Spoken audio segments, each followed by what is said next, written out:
Millionaires mocked the skinny horse that a poor farmer bought for pennies. They said the animal was nothing but a useless carcass about to be slaughtered. But what nobody knew was that this horse hid noble blood and a legendary history. And when the truth came out, the poor man silenced everyone before the crowd. If this story interested you, don't forget to subscribe to our channel and tell us what city you're watching from. We continue. I promise this will be the best story you'll hear in your life. The sun mercilessly punished the small horse ranch on the outskirts of Pineville, rural Georgia. Anthony Miller, 45 years old, observed with tired eyes the movement of the rural auction. His straw hat, worn by time, barely managed to protect. His face marked by premature wrinkles, silent witnesses to a life of hard work. "You won't be able to buy anything here today, Anthony," commented Sebastian, the local store owner, settling beside his friend. "Prices are through the roof and everyone knows that the Miller's small farm hasn't been doing well lately." Anthony merely nodded, swallowing hard. He didn't need that reminder. The small property he had inherited from his father was drowning, in debt after 3 consecutive years of drought. The last hope was to buy a quality horse to start breeding purebreds, something he had always dreamed of. $5,000. "Sold to Colonel Davidson," announced the auctioneer as a magnificent chestnut horse was led out of the ring. That's when Anthony saw him. At the back of the holding pen, almost hidden by the other animals, a skinny, mistreated horse awaited its turn. It was a Tennessee walking horse from what he could identify, but in a deplorable state. Dull coat, visible ribs, and eyes that seemed to have lost any liveliness. "That one isn't worth its hide," laughed Sebastian. "I bet it won't even go to auction. They'll probably send it straight to slaughter." Something inexplicable happened when Anthony's gaze met the animal's. A silent connection, as if that horse was asking for a chance. Without being able to explain it rationally, Anthony felt a tightness in his chest. "How much do you think they're asking for him?" he asked, surprising his friend. "Are you crazy? That nag won't last even a week of work." Ignoring the comments, Anthony approached Jeremy, the auction manager. "That horse in the back, will it be auctioned?" Jeremy followed his gaze and laughed. "That thing? It's what's left from the late Carter's farm. Nobody even wanted to look at it. If you want to take it, make an offer. Any small change will do." When he arrived home at nightfall, Teresa, his wife, was waiting for him on the porch with her, arms crossed. Beside her, Peter, their 12-year-old son, played distractedly with a small wooden tractor. "Did you buy the purebred horse?" Teresa asked anxiously. When she saw the skinny animal being led by her husband, her face transformed into a mask of disbelief. "Anthony, please tell me you didn't spend our savings on that." "Mom, look, a horse!" exclaimed Peter, running toward the animal, but promptly held back by his father. "Easy, son. He's still frightened." Teresa pulled her husband by the arm, moving away so the boy wouldn't hear. "Have you lost your mind? We barely have money to eat, and you bring this walking carcass. What are we going to do with it?" "It's going to be different this time, Teresa. This horse has something special." "Special?" She laughed bitterly. "The only special thing I see is your ability to make bad decisions. First, it was that coffee plantation that went all wrong. Then the loan for the tractor that broke down in 2 months, and now this." Anthony lowered his eyes, feeling the weight of his wife's words. He couldn't deny his previous failures. But something inside him insisted that this time would be different. "I'll build a shelter for him tomorrow," he said simply, leading the animal to the small empty stable next to the house. That night, while the family slept, Anthony returned to the stable. The horse remained standing, trembling slightly, refusing to eat the hay he had been offered. "I'm going to call you Hope," he whispered, approaching slowly, "because that's what you gave me today, even without knowing it." The animal's eyes finally met his, and for a brief moment Anthony swore he saw a flash of recognition in that gaze. What he didn't know was that this unlikely encounter would change not only the horse's fate, but that of his entire family. The news of Anthony's acquisition spread quickly through Pineville. Throughout the following morning, as he improvised a better shelter for the animal, neighbors passed by chance in front of the property, some not even disguising their malicious curiosity. "What is Miller thinking?" commented Mrs. Odell with her friend, loud enough for Anthony to hear. That animal won't last the month. Teresa avoided leaving the house, embarrassed by the comments. Through the kitchen window, she observed her husband working tirelessly, dividing his time between farm chores and caring for the horse, which for now amounted to frustrated attempts to feed it. "Dad, he's not eating anything," said Peter, who returned from school and ran straight to the stable. "Is he sick?" "He's scared, son. He must have been through a lot of bad things before he came to us." "How do you know?" Anthony paused, looking at the animal that remained in the corner, distrustful. His eyes. They show fear, but they also have a story. That afternoon, Eric Davidson, known as the Colonel by everyone in the region, stopped his imported pickup truck in front of the Miller property. The owner of the largest horse breeding farm in the state, the man was feared and respected. "In equal parts, Miller," he called without bothering to get out of the vehicle. "I came to see this miracle they're talking about in town. They say you bought a dying nag at the auction." Anthony approached the fence, wiping his dirt-covered hands on his pants. "Good afternoon, Colonel. It's no miracle, just a horse that needs care. Let me see this animal." With heavy steps, Davidson crossed the yard to the improvised stable. His laughter echoed when he saw Hope. "Anthony, you've always been a man of limited vision, but this..." He shook his head. "This is plain stupidity. That horse isn't worth the feed it will consume." "With all due respect, Colonel, but each person knows where their own shoe pinches. You know what they're saying in town? That this was your last desperate attempt to save your little farm from bankruptcy." The Colonel's gaze hardened. "By the way, that loan you took from the bank, is it up to date?" Anthony felt his blood freeze. The loan for the coffee plantation, which had failed due to the drought, was still far from being paid off. "We're reorganizing. We'll resume payments soon." Davidson smiled, a smile that didn't reach his eyes. "If you need a buyer for your land, I'm interested. It would be a shame to see the Miller family on the street, wouldn't it? Especially because of misguided decisions." When the Colonel left, Teresa appeared at the door, pale. "Anthony, what did he want?" "Just to show that he remains the same arrogant man as always." Later, while Anthony was again trying to get the horse to accept fresh water, Teresa approached with a plate of food. "You need to eat something," she said, extending the plate to him. Her tone was still distant, but less hostile. "Thank you." For a moment they stood in silence, observing the animal. "Why do you care so much about him?" she finally asked. Anthony reflected before answering. "When my father lost everything in the flood of '78, nobody believed he could start over. Everyone turned their backs, including Davidson's father, who wanted to buy our land for a pittance." He paused. "But my father believed it was possible, and he succeeded, at least until I took over and made my mistakes. It wasn't just your fault. The drought caught everyone by surprise. This horse deserves the same chance my father had, that we all deserve when we're at rock bottom." The silence that followed was interrupted by Peter, who came running with a handful of carrots. "I brought them from Grandma Zelda's garden. She said horses love carrots." Anthony smiled, taking one of the carrots and cautiously approaching. The animal. To everyone's surprise, after some hesitation, Hope stretched his neck and nibbled the tip of the vegetable. "He ate!" exclaimed Peter, jumping with joy. "He ate, Dad!" Teresa couldn't hold back a small smile. It was the first time in days she had seen true joy on her son's face. That night, while Peter slept and Teresa organized the bills at the kitchen table, Anthony remained in the stable. The horse had eaten a bit more, a small but significant progress. "See?" he whispered to the animal. "Sometimes we just need someone who believes in us." What Anthony didn't know was that, at that exact moment, Colonel Davidson was sitting in his luxurious living room with the local bank manager, thoroughly analyzing the loan documents of the Miller family. On the center table, an old photograph showed two families together, the Davidsons and the Millers, in times that now seemed very distant. The following weeks brought a slow transformation to the Miller farm.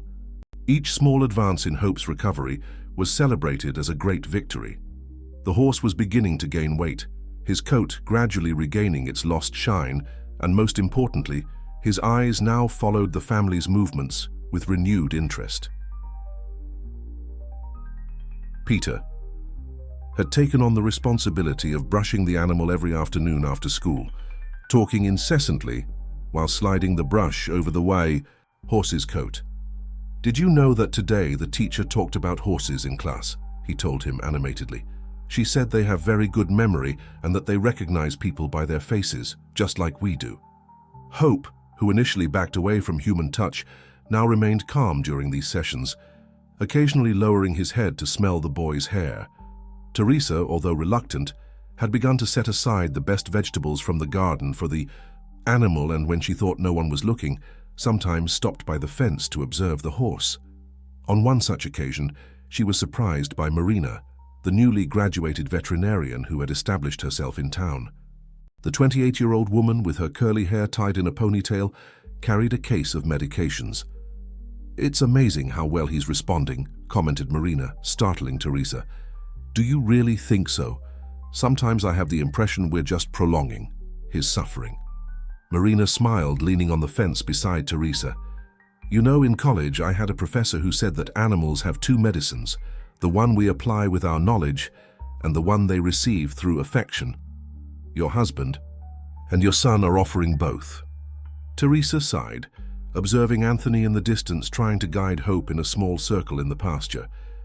"Anthony has always been like that, believing in the impossible. We've had many disappointments because of it." "But you've also had good moments, haven't you?"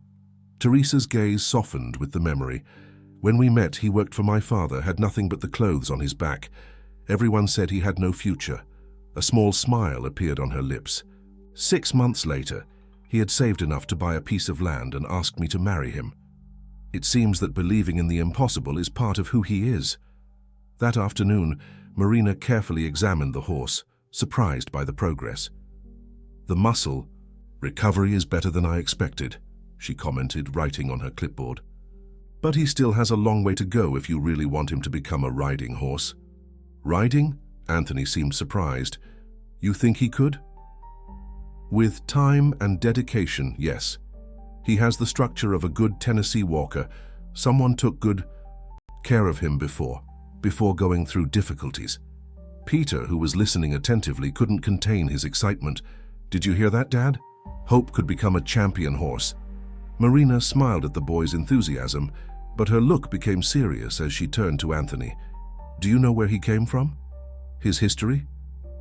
"I only know he belonged to the late Carter's farm." "Why?" Marina hesitated. "Nothing important. Just professional curiosity." As the veterinarian put away her instruments, Sebastian arrived hurriedly at the property. His normally cheerful face was tense. "Anthony, I need to talk to you. It's about the bank." The two moved away, and Teresa, sensing the seriousness of the situation, asked Peter to take Marina to the house for coffee. "The manager was at the store today. It seems they're going to foreclose on your debt," Sebastian said in a low voice. "They're talking about auctioning the property." Anthony's face paled. "But how? I had a renegotiation agreement." "They said the terms changed." "Anthony?" Sebastian hesitated. "People are saying that Colonel Davidson is behind this. It seems he wants your land at all costs." Meanwhile, at the house, Marina was examining some old photographs on the living room wall. "This horse," she murmured, approaching. One particular photograph. In it, a young Anthony posed next to a beautiful black horse. "That was Thunder, my dad's horse," explained Peter, offering her a glass of juice. "He got sick when I was little. He's a magnificent animal. Purebred Tennessee walker, from what I can see." Peter nodded with pride. "My dad says he was the best horse in the region. Even Colonel Davidson offered a lot of money for him, but my dad never wanted to sell." Marina examined the photograph more carefully, her eyes stopping at a detail. "This mark on the front leg, it's very peculiar."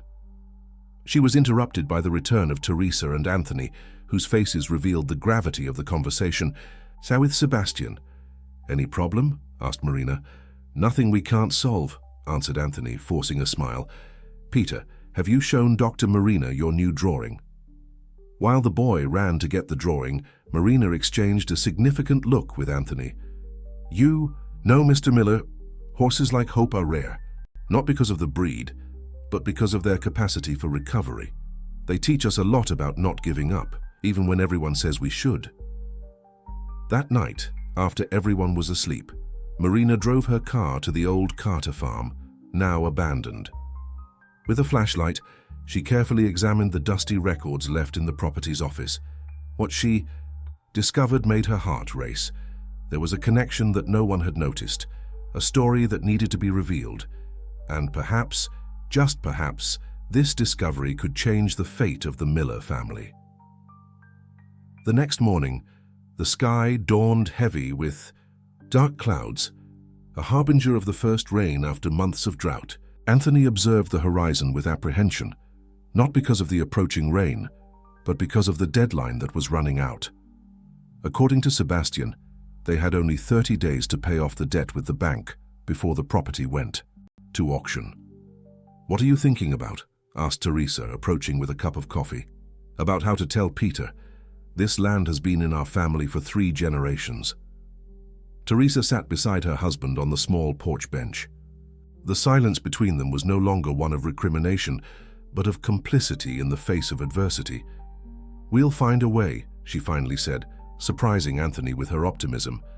"We always do, don't we?" Before they could continue the conversation, the sound of an approaching car caught their attention. It was Marina, driving her pickup truck hurriedly down the dirt road. "I need to show you something," she said, as soon as she got out of the vehicle, carrying a dusty folder. In the kitchen, Marina spread old documents and photographs on the table. This was in the archives of the Carter farm. She pointed to a yellowed photograph where a beautiful black colt appeared beside an older man. "Do you recognize this horse?" Anthony took the photograph, incredulous. "It's Thunder!" "But how was he at the Carter farm?" "Thunder was born here, raised by my father." Marina nodded, her eyes shining with the excitement of discovery. "Exactly. And according to these records, Thunder was sold to Mr. Carter 3 years after his last major competition, the competition that he won against Colonel Davidson's horse." Teresa approached, confused. "But that doesn't make sense. Anthony always said Thunder stayed with us until his end." Anthony shook his head, painful memories resurfacing. "My father never told me he had sold Thunder. He said the horse had fallen ill and passed away. I was in college at the time, only came back when I heard my father was also very sick." "There's more?" continued Marina, extending another document.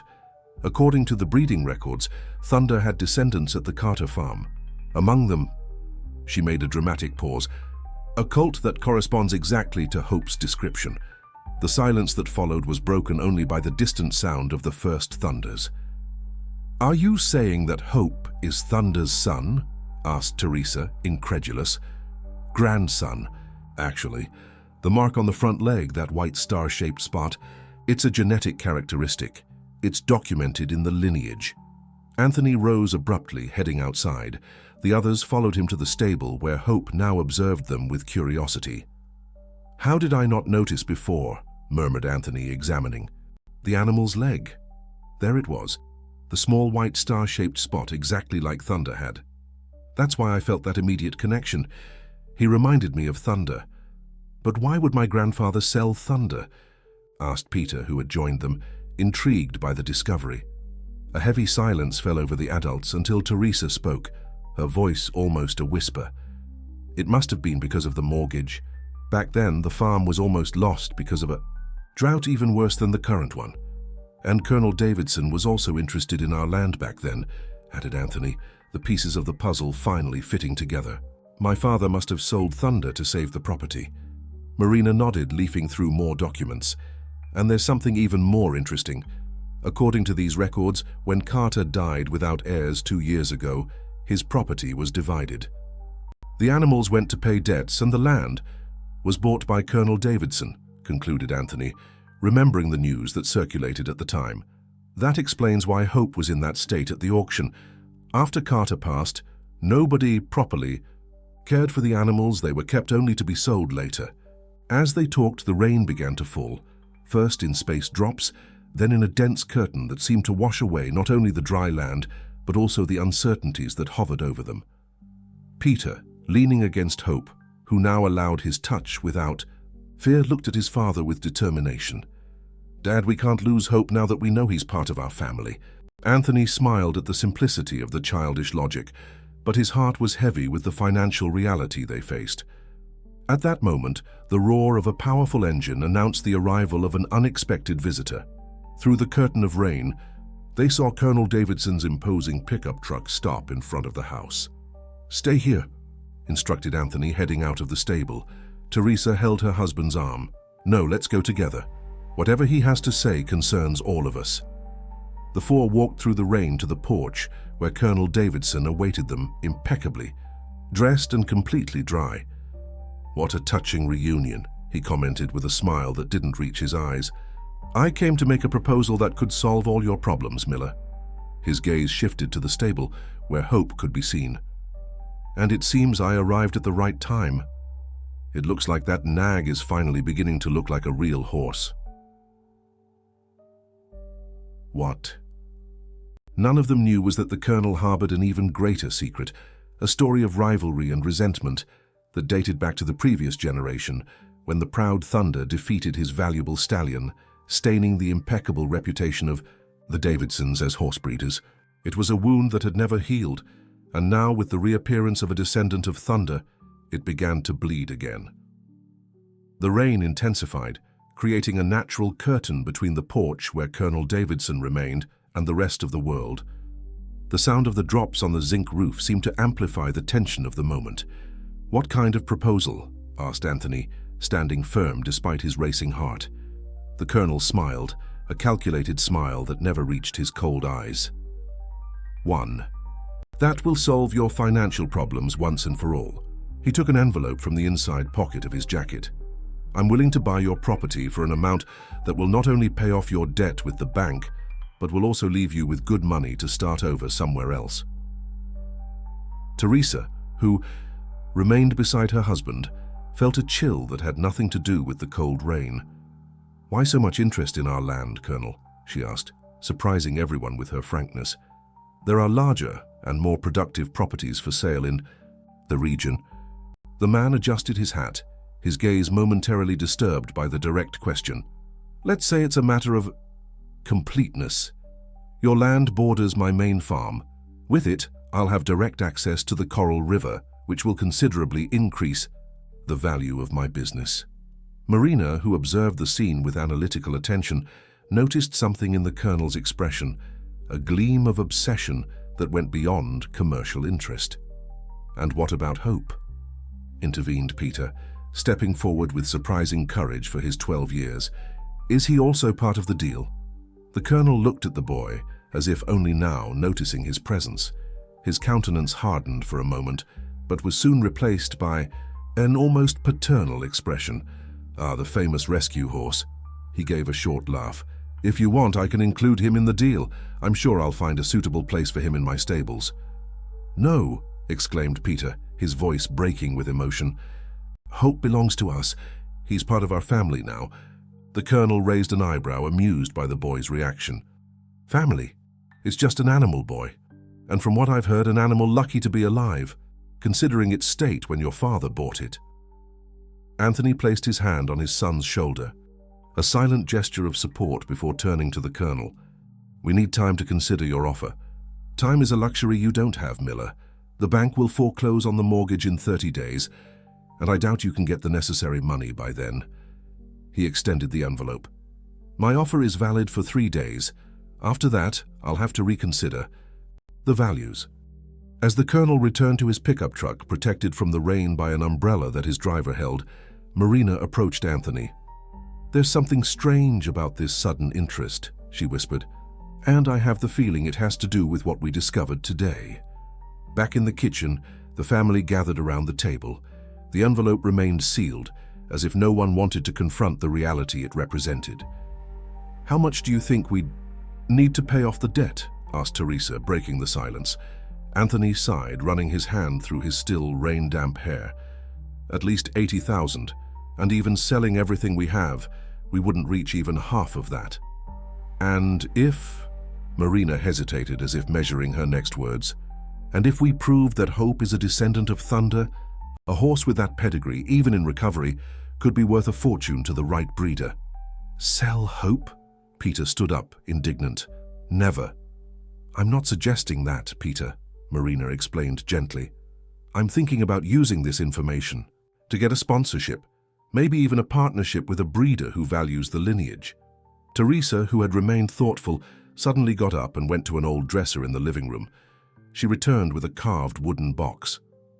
I think this might help, she said, opening the box and revealing a set of medals, ribbons, and yellow documents. These are the records of all the competitions that Thunder won. My father-in-law kept them like a treasure.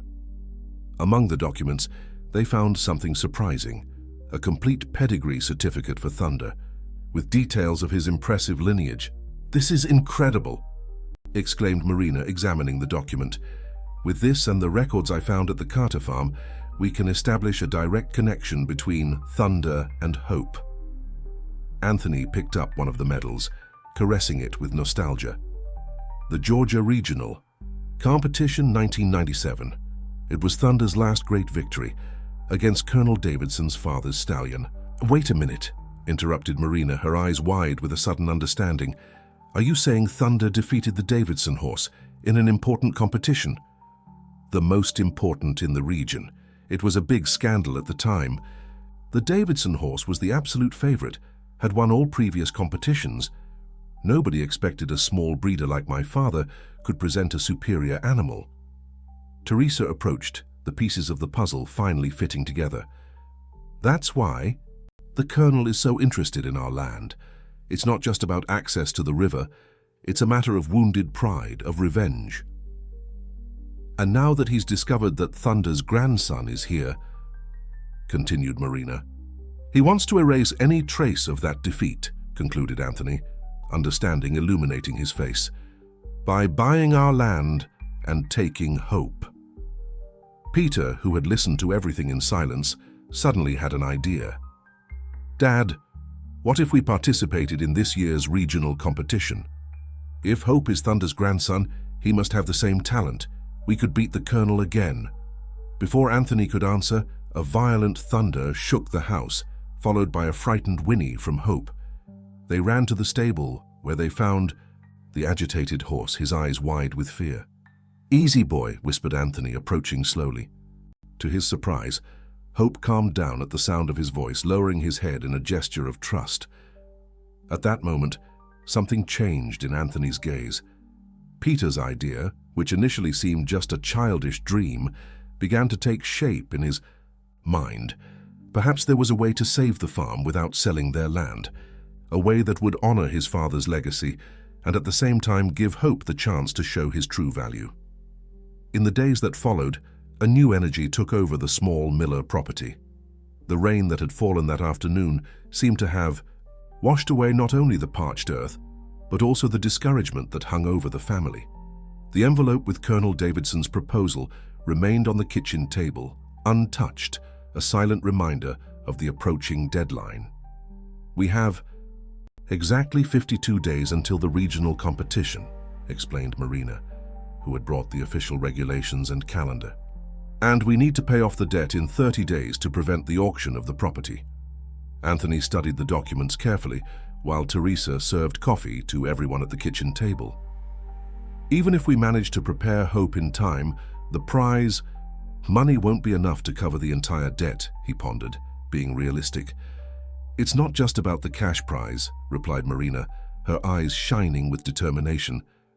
If we can prove that Hope is a direct descendant of Thunder, and he has an exceptional performance, it can attract breeders interested in his genetics, sponsorships, breeding partnerships. An animal with Thunder's pedigree is worth gold in. The breeding market, agreed Sebastian, who had joined the discussion. If he shows just half of his grandfather's talent, breeders will line up to secure a foal from the lineage. Peter, who was listening attentively, stood up with enthusiasm. Then, let's start training right now. The first week was challenging. Although Hope was physically better, years of neglect and possible trauma made each advance a hard-won achievement. The simple act of accepting the saddle was a daily battle of patience and trust. "It's as if he's afraid to trust again," commented Teresa, observing from a distance while Anthony tried for the third time that day to put the saddle on the animal. "Some wounds take longer to heal," answered Marina, who came regularly to monitor Hope's progress. "Especially those we can't say." On the 10th day of training, when discouragement was beginning to insinuate itself again, something extraordinary happened.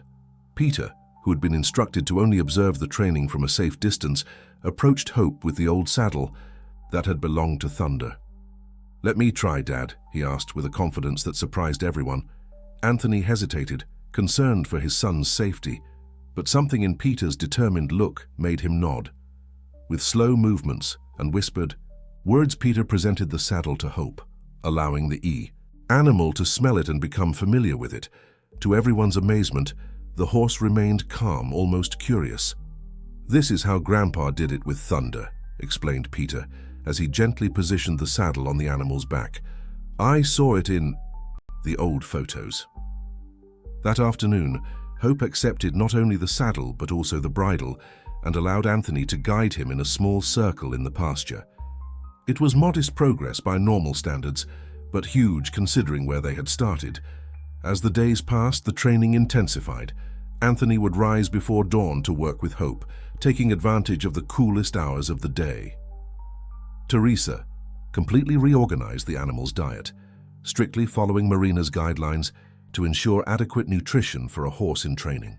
Peter, who was previously just an enthusiastic observer, became an essential part of the process, creating a unique bond with Hope. The news that the Millers intended to participate in the regional competition with a rescued horse spread quickly. Through town, many came just to laugh at Anthony's madness, but some, impressed with Hope's visible transformation, began to offer help. Jack, the blacksmith who had worked with Anthony's father decades before, appeared one day with a set of special horseshoes. "These were for competition horses," he explained, handing them to Anthony. "Lighter, they give better impulse. Your father always said they made a difference on the turns." Old Zelda, the town's folk healer, brought herbs to strengthen the hooves and improve resistance. Even young Luke, Sebastian's nephew and junior, equestrian champion, offered to help with advanced training techniques. "You know Colonel Davidson won't like this at all, right?"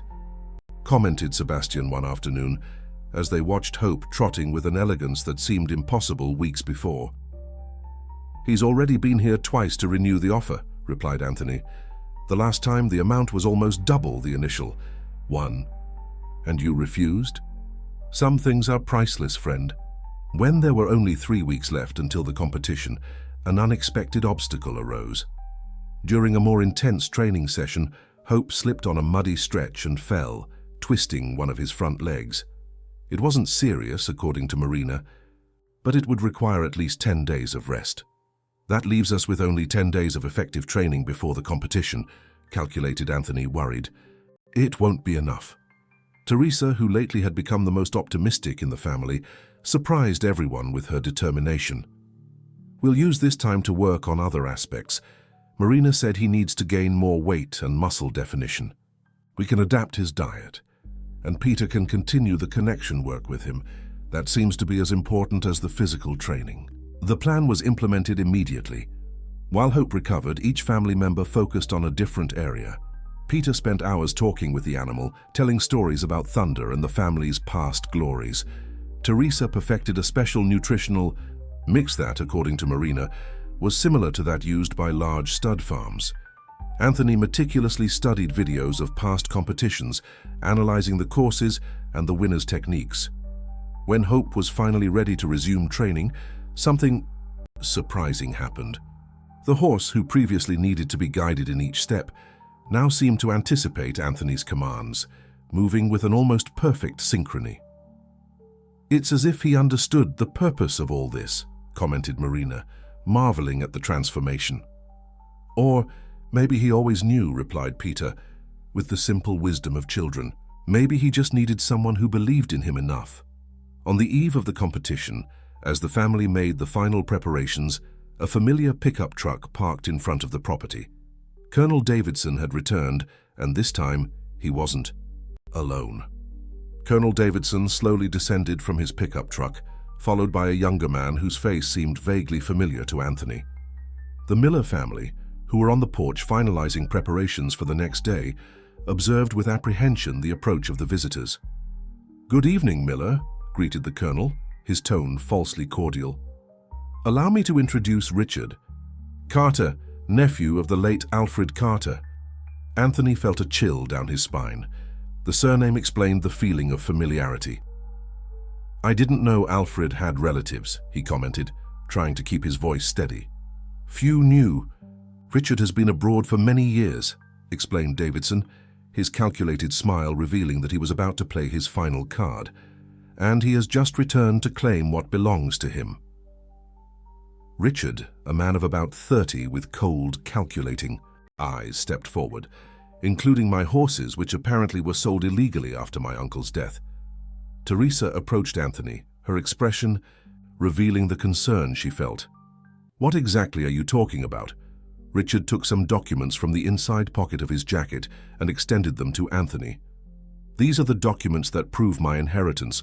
All my uncle's assets, including the animals, should have been kept intact until my arrival. I'm here to claim the horse you illegally purchased."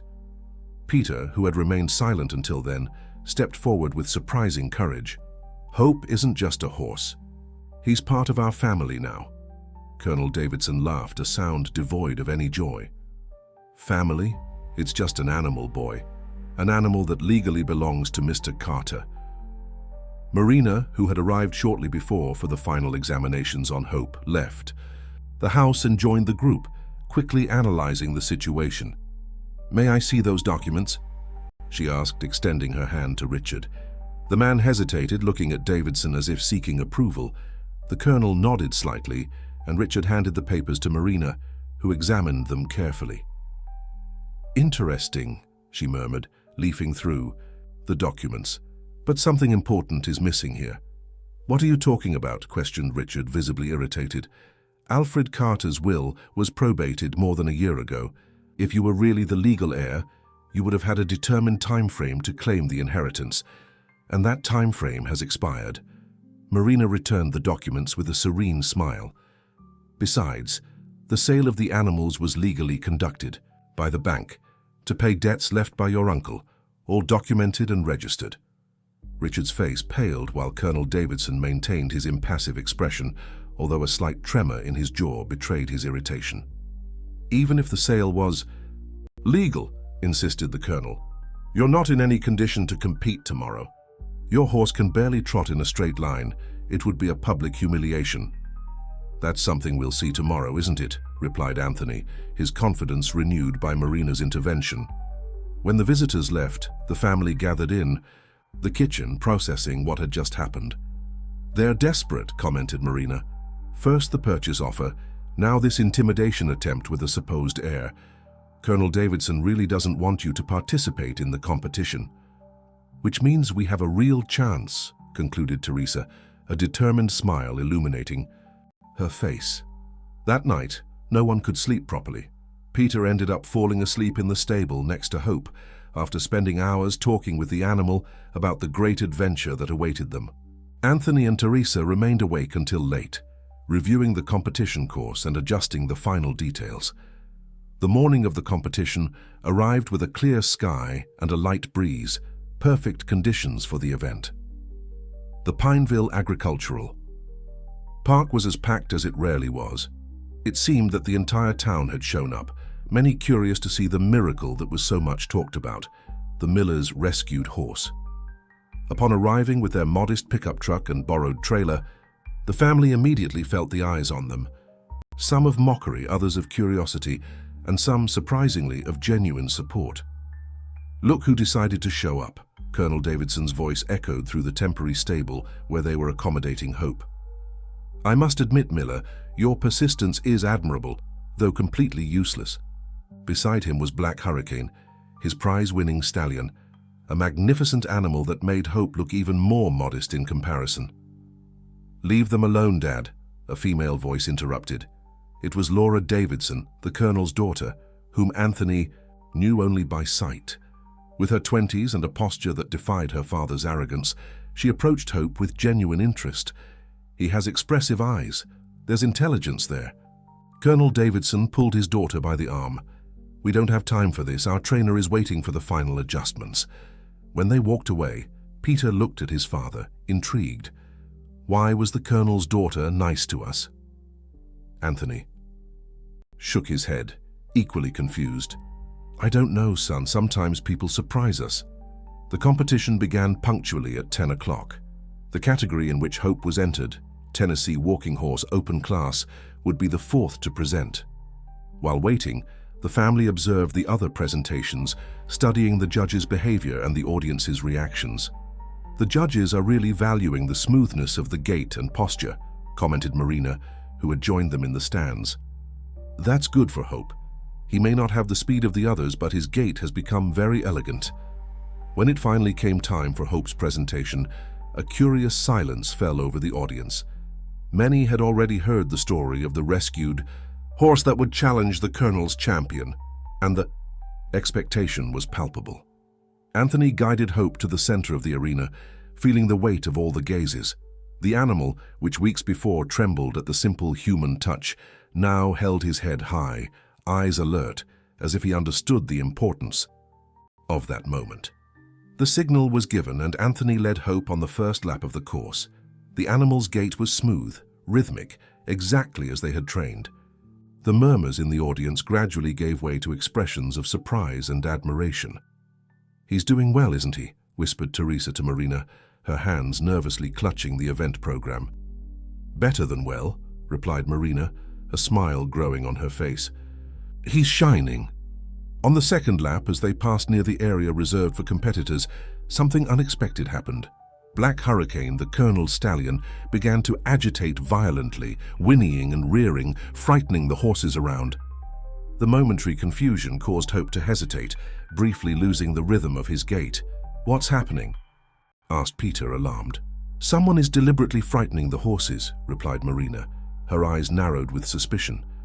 Anthony, realizing the strategy, remained calm and whispered reassuring words to Hope, who gradually regained his concentration. When they completed the third and final lap, the audience erupted in spontaneous applause, not necessarily for the technical performance, which everyone knew was not the best of the day, but for the story of overcoming that they were witnessing. They left the arena. They were surprised by Laura Davidson, who was waiting for them with a serious expression. I saw what they did to your horse. That wasn't fair. She hesitated for a moment before adding, There's something you need to know about my father and his obsession with your family. Something that will change everything. The Miller family followed Laura to a more secluded area of the park, away from curious eyes and the agitation of the competition. The young woman seemed nervous, constantly looking over her shoulder to make sure they weren't being followed. I need to be quick, she said, taking a leather folder from her bag. My father can't know I'm talking to you. What is all this about? Asked Anthony, confused by the behavior of his adversary's daughter. Laura opened the folder, revealing old documents and photographs yellowed by time. I found this in my father's office a few weeks ago, when I was looking for information for my thesis on horse breeding. She handed one of the photographs to Anthony. Do you recognize these people? The photograph showed two smiling young men, side by side, each holding the reins of a colt. Anthony felt his heart race as he recognized his father, August Miller. Much younger, beside him was a man who unmistakably was the young Eric Davidson. My father and the colonel, murmured Anthony, incredulous. They seemed friends, completed Laura. Best friends, actually. They raised horses together at the beginning of their careers. There are letters, partnership documents, plans for a joint breeding program that would revolutionize the Tennessee Walker market in the Southeast. Teresa approached, equally surprised by the revelation. But how? As far as we know, the families have always been rivals. Laura shook her head, her eyes revealing the sadness of a family history kept secret for decades. The rivalry began later, because of a horse. She took another document from the folder. This is Thunder's original ownership record. Marina who was examining the documents over Anthony's shoulder, gasped as she read the contents. Thunder was raised in partnership. They both owned him. Exactly, confirmed Laura. Thunder was the result of their shared vision, the first of a lineage they would develop together. But there was a dispute over the animal's future. My father wanted to sell him to an international breeder for a fortune. August Miller refused, insisting that Thunder should remain in the United States, competing and strengthening the national lineage. And then they ended their friendship, concluded Anthony, the pieces of the puzzle finally fitting together. It was more than that, continued Laura, her voice dropping to almost a whisper. There was a legal process. Your father won the right to keep Thunder, but had to buy my father's share in the partnership. It was a financial and emotional blow that my father never got over, especially when Thunder began winning competitions, becoming a legendary breeding stallion. Peter, who was listening attentively, widened his eyes with a sudden understanding. That's why the Colonel wants our land so much. It's not just for access to the river or to expand his farm. It's about erasing the past, confirmed Laura. Those lands represent the defeat he never managed to accept. And now, with the reappearance of a he, descendant of Thunder, all those memories have come back to the surface. A park employee approached the group hurriedly. Mr. Miller, the results of the category will be announced in 5 minutes. Your presence is requested in the central arena. With racing hearts, the family returned to the main arena. The audience was already buzzing, commenting on the presentations and speculating about the winners. In the area reserved for competitors, Colonel Davidson displayed a confident smile, certain of his stallion's victory. Ladies and gentlemen, announced the announcer, the judges have concluded the evaluation of the Tennessee Walking Horse, open class category. In third place, Lightning Bolt from Santana Stables. Polite applause echoed through the arena as the owner received the bronze trophy. In second place, the announcer made a dramatic pause. Black Hurricane from Davidson Stables. A murmur of surprise ran through the audience. Colonel Davidson, visibly shocked, stepped forward to receive the silver trophy, his face a mask of disbelief and contained fury. And the grand champion of this category, with an exceptional demonstration of pure running walk and perfect docility. Hope from New Beginning Ranch. For a moment, Anthony couldn't move, stunned by the announcement. It was Peter who gently pushed him forward, a radiant smile illuminating his childish face. Go, Dad. You won. As he climbed the podium to receive the golden trophy, Anthony felt that he wasn't just receiving a prize for a horse competition. He was receiving the validation of a choice, the confirmation that believing, even when everyone says it's impossible, can transform realities. The head judge, an elderly man respected for his knowledge of equines, approached to personally hand over the trophy. Extraordinary recovery work, Mr. Miller, he commented, firmly shaking Anthony's hand. In 40 years judging competitions, I've never seen such a remarkable transformation. Your horse not only demonstrated technical excellence, but a connection with the rider that is rare to see. When Anthony returned to his family, he was received with emotional hugs. Teresa, with tears in her eyes, held his face between her hands. You did it. You all did it. We did it, he corrected, embracing her tightly.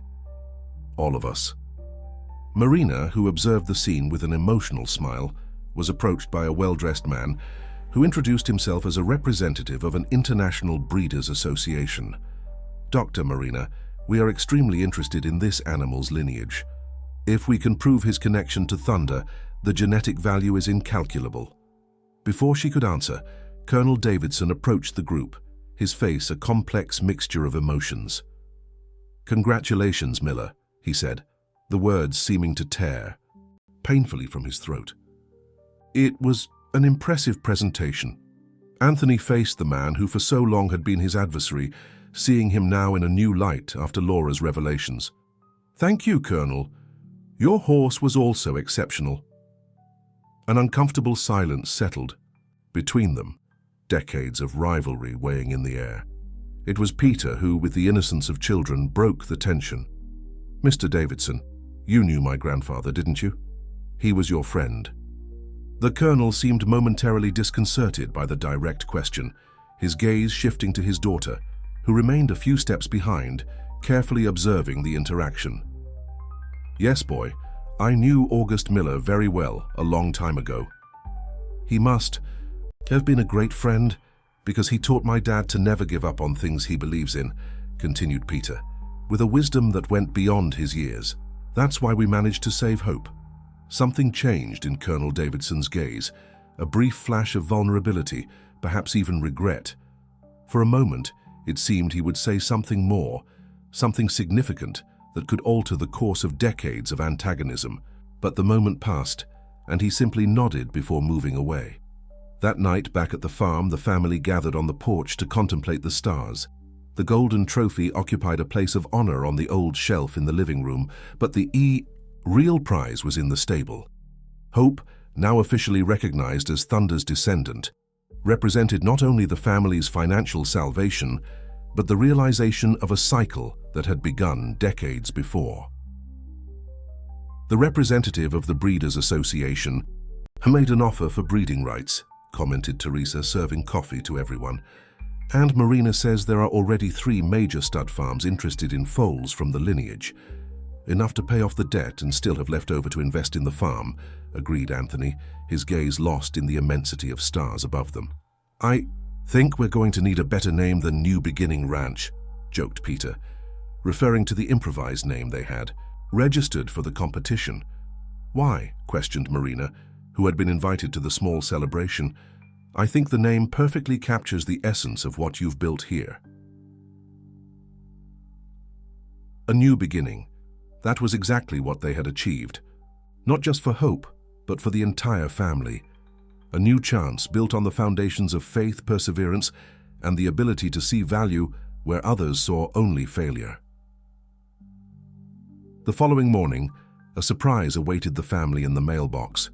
An envelope, embossed with the Davidson crest. Inside, besides a substantial check for the acquisition of partial breeding rights to Hope, there was an old photograph, the same one Laura had shown, of August Miller and Eric Davidson in their days of friendship. And a simple handwritten note, "Some rivalries need to end so new stories can begin. August would be proud. E.D." As Anthony contemplated the note, sitting on the porch steps, Hope slowly approached, now free to roam the yard. The animal gently touched his muzzle to Anthony's shoulder, as if comprehending the magnitude of that moment. "You know, boy," whispered Anthony, caressing the horse's neck, "I think in the end it wasn't us who saved you. It was you who saved us." And there, bathed in the rising sun of a new day, man and animal remained side by side, living symbols of a timeless truth. Sometimes all we need to transform destinies is the courage to believe when no one else believes, and the perseverance to continue